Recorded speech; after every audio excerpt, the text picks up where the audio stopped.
Ladies, gentlemen, and Kinsects of all ages, do you want your hunter to be strong? After all, there's no point using a human's arm like a taxi if they aren't capable of blasting through every threat along the journey with ease, right? Well, today is all about making the person whose arm you live on as strong as possible, taking advantage of the Insect Glaive as a weapon and anything that boosts it either generically or in ways that are more unique to this specific weapon, to give all of the Insect Glaive players out there an extremely potent build to kill monsters with quickly. Insect Glaive is one of my own main weapons so far in Wilds, though I say that as someone who currently considers myself as spanning like 4 or 5 weapons. I really like the weapons in Wilds, but I digress. I may not be the best Insect Glaive player in active combat, but I do know how to make numbers big. That said, as we dive in, the regular quick disclaimer that this will be the hardest you can reasonably push offense in an Insect Glaive build for the average player. I'm not trying to make a build for speedrunners, and so we aren't building around things like the ambush skill or the uptime of Corrupted Mantle being considered in our calculations,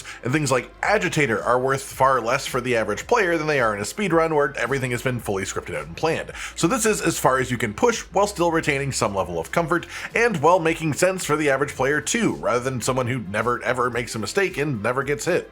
That said, let's start off with our choice of weapon for Insect Glaive. There are some crafted monster weapons that are reasonably good, especially if you just want the quality of life bonuses from increased Kinsect level, giving you more speed and stamina and such, but for pure damage, the best that you can do is quite simply the Artian weapons. While oftentimes in the past, Insect Glaive has been a really strong elemental weapon, Element is in a pretty weak state in base game Monster Hunter Wilds compared to how it usually is in relation to more raw attack focused builds. And so the best way to get damage with Insect Glaive right now is to build as much raw attack as you can, which does of course also include Affinity, as Affinity is a raw attack booster.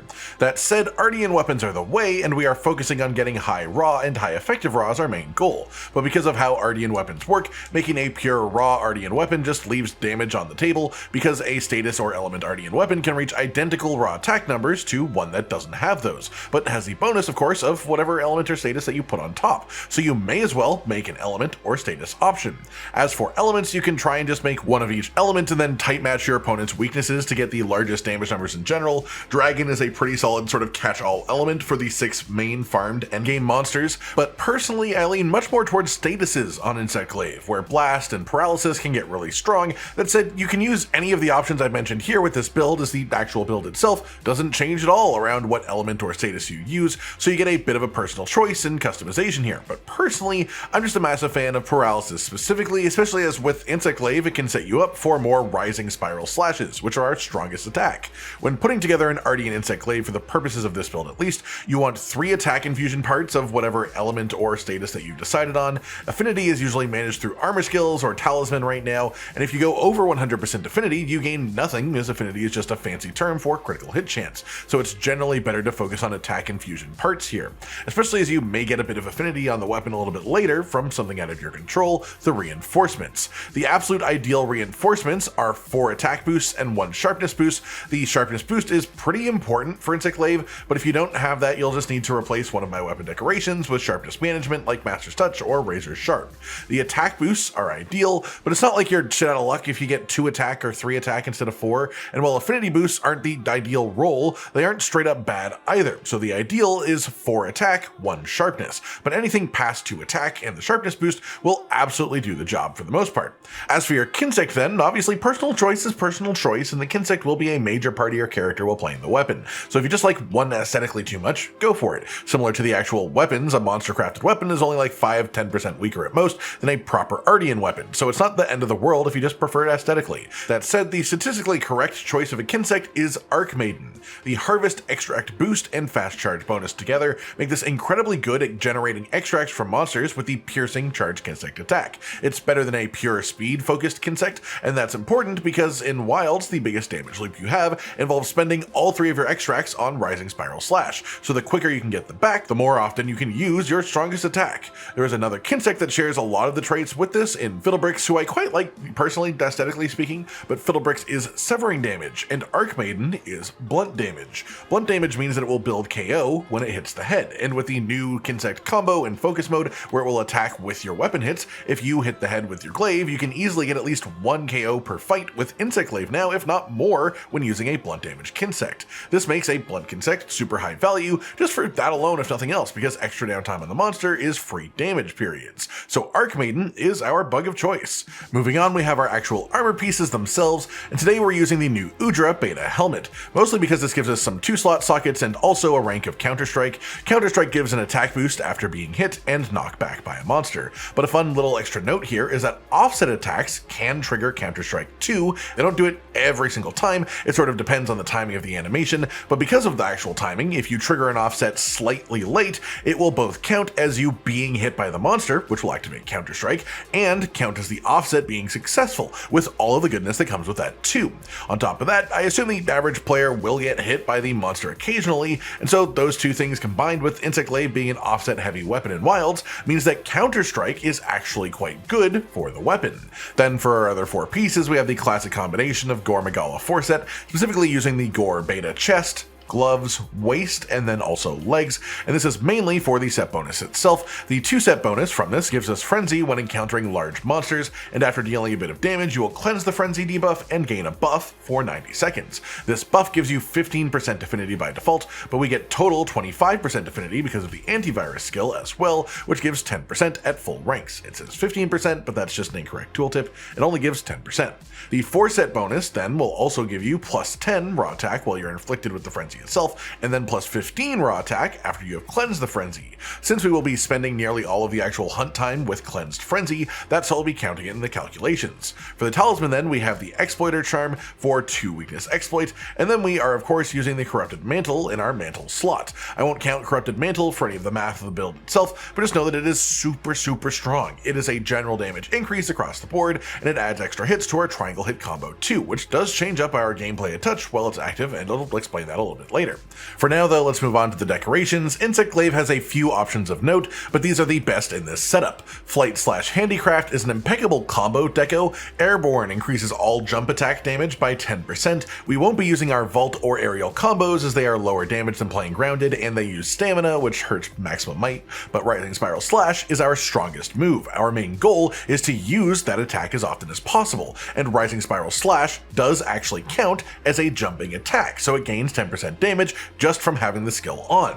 As a combo decoration, I got it with Handicraft here, which is ideal for people who only rolled 1 sharpness boost. If you get 2 sharpness boosts on a weapon like I've got on mine, you can instead use like Flight/Attack for just a little bit of extra bonus raw.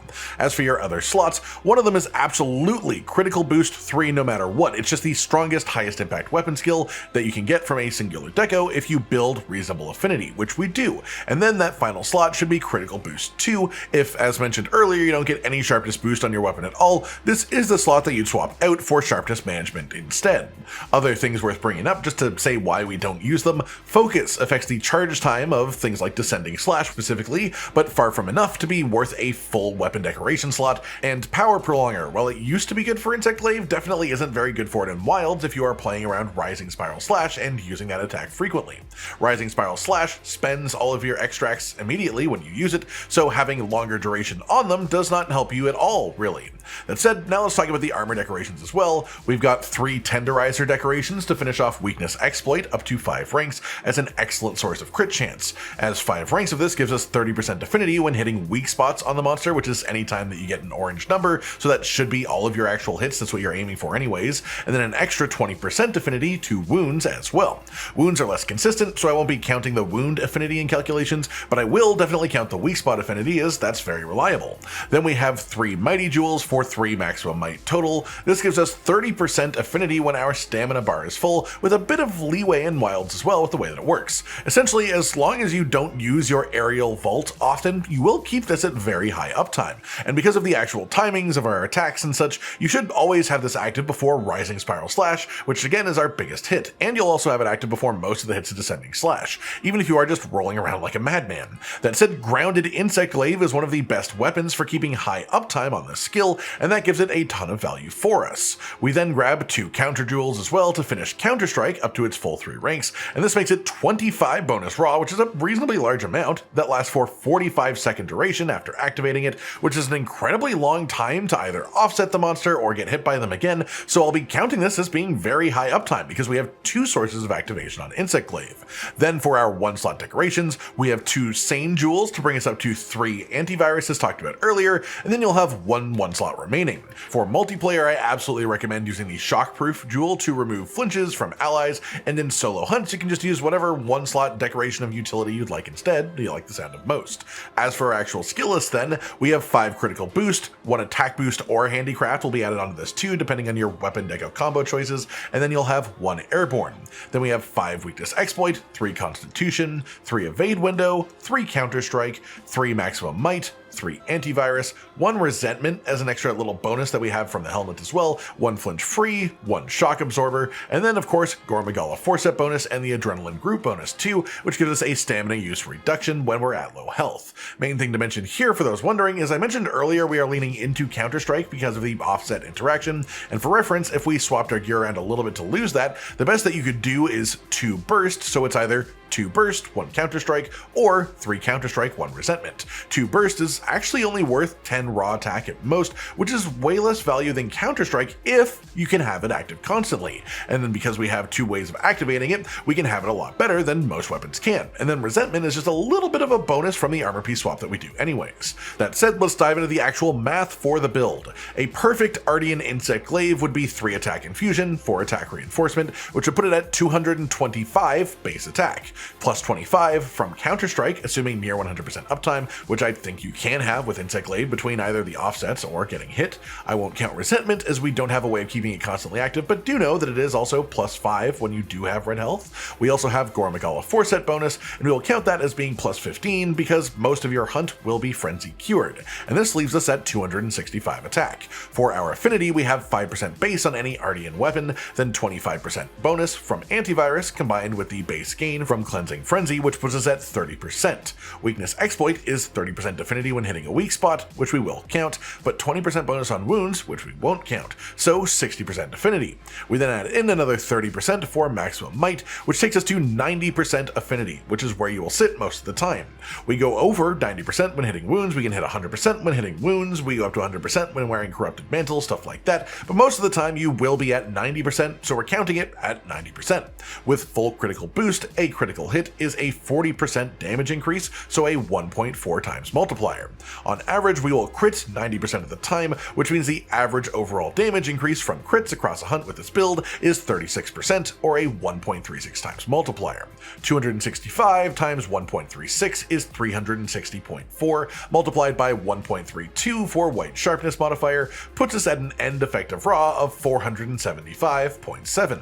And just for the sake of it, to show why we take the decorations we do, Rising Spiral Slash specifically gets an extra 10% bonus damage because of the airborne skill, and this means that our effective raw attack for our largest move instead jumps up to 523.3, which is a very important distinction.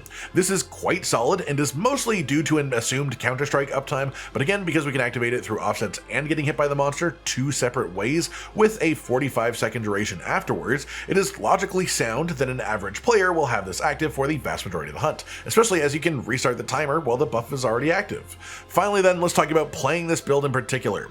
Again, this build is focused around grounded Insect Glaive style, and so for the most part your main goals are hitting Descending Slash into Rising Spiral Slash, and then getting your extracts back as quickly as you can to repeat this. While charging Descending Slash, you can use any of your triangle combo hits to increase your damage rather than just charging flatly. This makes a massive difference in your damage overall. Generally speaking, I recommend spending most of your time charging Descending Slash while doing triangle combo hits, and release Descending Slash trying to time an offset, or if you know the monster isn't going to move for a couple of seconds anyways, and then after Descending Slash, consider whether it is a good moment or not for Rising Spiral Slash, because obviously if you miss most of that attack, it is a big reset for that, but if you hit the whole thing, it is your largest damage that you could possibly do. And it's also worth noting that you can use wounds on a monster and your focus strike into them to completely refresh all of your extracts if they exist when you're empty, and that's a really good thing that you can do after hitting your Rising Spiral Slash if the opportunity exists. This is also why some players like Flare for Insect Glaive, but it honestly is just not very good once you actually play both versions of it beside each other.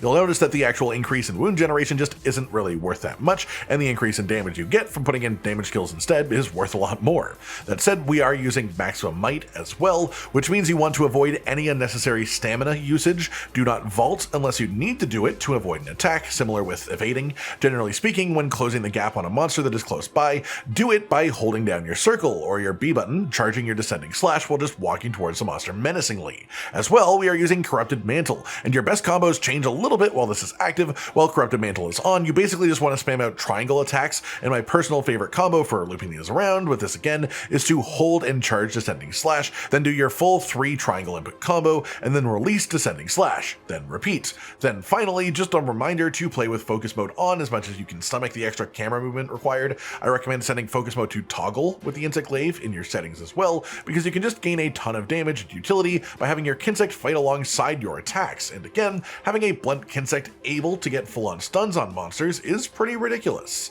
That just about does it for today then, everyone. Your guide to a maximized damage build for Insect Glaive in Monster Hunter Wilds to let you evolve Descending Slash into Condescending Slash as you look down upon the pathetically weak creatures daring enough to call themselves monsters in front of you while the true monster sits on your arm, looking cute and sometimes a little bit fuzzy. I hope you've all enjoyed this then, and hopefully it helps you out in your general Insect Glaive hunts moving forwards. Like if you liked the video, subscribe to the notification bell for more, and most importantly, ladies and gentlemen, until next time, stay sweet.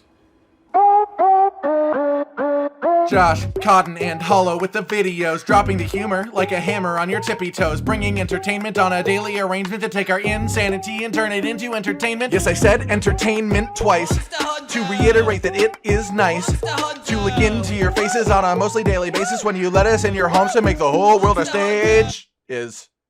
Goodbye.